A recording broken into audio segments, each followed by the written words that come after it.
आज हम सिविल प्रक्रिया संहिता के आदेश 7 नियम 11 पर चर्चा करेंगे। सीपीसी ऑर्डर 7 रूल 11 वाद पत्र का नामंजूर किया जाना, वाद पत्र को अस्वीकार किया जाना, रिजेक्शन ऑफ प्लांट। तो हम देखेंगे कि वाद पत्र को रिजेक्शन क्यों किया जाएगा, क्या कारण है कि वाद पत्र को, जो आपका दावा आपने लगाया, सिविल केस जो आपने प्रस्तुत किया, उसको खारिज या नामंजूर कर देगी कोर्ट।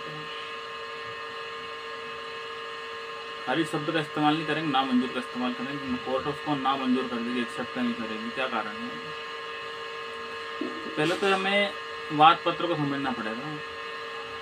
जब कोई डिस्प्यूट पैदा होता है या कोई कारण प्रॉपर्टी को लेकर या सिविल मैटर रूप में कोई कारण मैटर उत्पन्न होता है, वो कारण उत्पन्न होता है, तो हम कोर्ट में एक दावा पेश करते हैं।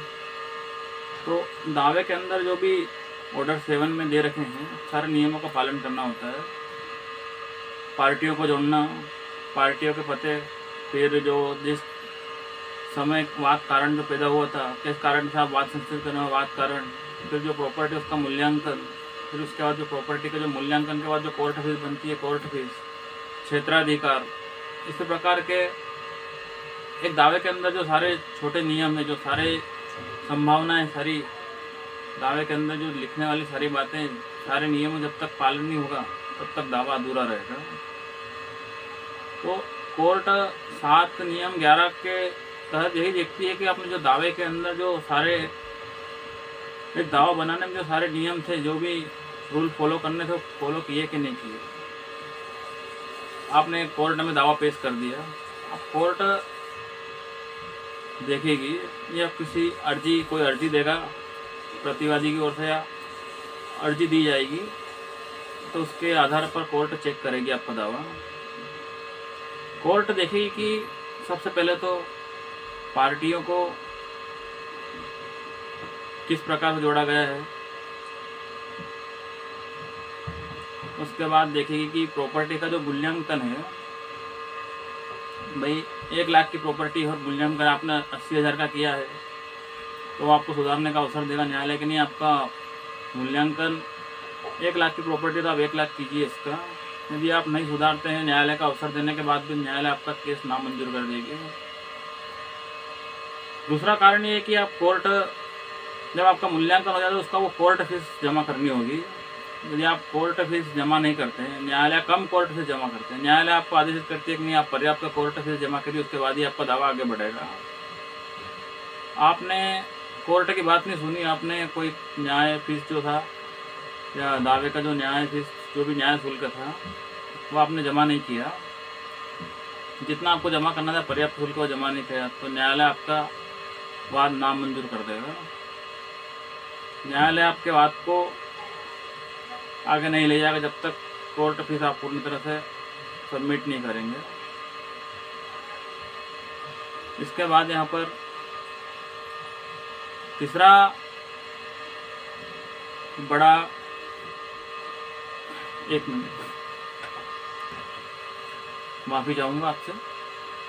तो अगला ये कारण है कि वाद में सब कुछ संस्थित है, सब कुछ ठीक है, आपने मूल्यांकन सही किया है, वाद पत्र में आपने कोर्ट फीस सही भरी है, सभी पार्टियों को सही से जोड़ा है, सब कुछ आपने ठीक किया है, लेकिन न्यायालय वाद को पढ़कर ये पाता है कि वाद किसी विधि द्वारा वर्जित है या किसी कारण से वाद आगे नहीं चला जा सकता है, तो इसमें भी न्यायालय वाद आपका नामंजूर कर देगा। न्यायालय को लगता है कि किसी विधि के द्वारा जो वाद आपने संस्थित किया है या वर्जित है, अभी इसको नहीं चलाया जा सकता। जैसे उदाहरण के लिए हम देख सकते हैं कि सरकार के खिलाफ वाद है, तो वह वाद आपने 2 माह का अवधि बीत जाने के बाद पेश किया जाता है, लेकिन आपने पहले ही प्रस्तुत कर दिया उस वाद को अवधि बीते बिना ही, तो वह वाद किसी तरह नामंजूर कर दिया जाएगा। पहले आपको प्रोसीजर अपनाना पड़ेगा। सेक्शन 80 धारा 80 के अनुसार आपको नोटिस देना पड़ेगा सरकारी को, उसके बाद ही आप लगा सकते हैं। तो इस प्रकार से आपका वाद जो है किसी विधि द्वारा वर्जित माना जाएगा, इसलिए भी आपका वाद नामंजूर कर दिया जाएगा। अब अगला ये है कि आपको वाद जो है आप 2 प्रतियों में पेश करना पड़ेगा आपको। आपने एक तो जो आपका वाद पत्र है वह और साथ में उसकी कॉपी लगानी पड़ेगी आपको, तभी आपका वाद संस्थित होगा। और ऐसा नहीं किया तो भी न्यायालय आपका वाद नामंजूर कर सकता है। या फिर आदेश 7 के जो रूल 9 है उसके नियमों का पालन आपने नहीं किया है, आपने जो जरूरी दस्तावेज हैं दावे के साथ संलग्न नहीं किए हैं, तो इस आधार पर भी न्यायालय आपका वाद नामंजूर कर सकता है। तो वाद तो आदेश 7 नियम 11 से तात्पर्य केवल इतना हम समझ सकते हैं कि दावे को आपका दावे को पूर्णता प्रदान करना, यानी कि उसको पूरी तरह से किसी बिना कमी के तैयार करना, उसका सही मूल्यांकन करना, प्रॉपर्टी का सही न्याय शुल्क जमा करना, प्रतियां जो है उसके साथ में जोड़ना, जो भी उसके नियम है, जो भी फीस वगैरह है, कोर्ट फीस है, न्याय क्षेत्र है, जो भी सभी चीज़ों का पूरी तरह वर्णन करना। किसी प्रकार की कमी रह गई तो 7 नियम 11 के अंतर्गत आपका दावा खारिज कर सकता है। तो यही था हमारा 7 नियम 11, जो हमने बहुत ही आसान और सरल शब्दों में समझा। तो इसी प्रकार से आसान और सरल शब्दों में समझने के लिए हमारे साथ जुड़े रहिए। हमारे चैनल को लाइक कीजिए, सब्सक्राइब कीजिए एवं दोस्तों में शेयर कीजिए। धन्यवाद।